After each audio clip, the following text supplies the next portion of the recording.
So eto na ha mga SSS pensioners. Nako po, magandang balita para sa ating mga unang batch. Yung mga tumatanggap po ng pensyon every first day of the month, no? O yung mga mayroong date of contingency o araw ng kapanganakan, araw ng pagkamatay o araw ng pagkasakit, mula 1st to 15th day of the month. Sapagkat ang inyo pong January 2026 pension crediting schedule ay mas maaga na po ito mangyayari, no? Dahil ang original crediting schedule ninyo na January 1, yan po ay natapat sa bagong taon. Yan po ay regular holiday mga vlogs. At kung titingnan nyo po sa inyong kalendaryo, ang December 31 ay holiday din po yan, bispiras ng bagong taon.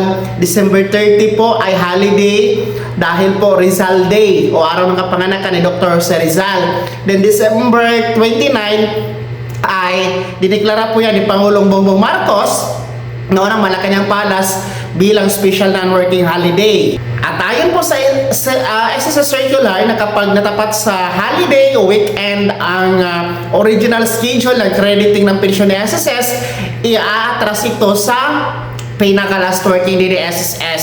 So, ibig sabihin nito, instead of January 1, mga unang batch, aatras tayo sa December 26, 2025, araw po yan ng Biyernes. Naku po, isang linggo ito na advance, mas maaga, pinakamaaga na pension crediting for January 2026. Kaya ang tabayanan nyo po sa inyong ATM card ha, ngayong December 26, pagkatapos po ng Pasko, mga unang batch, no?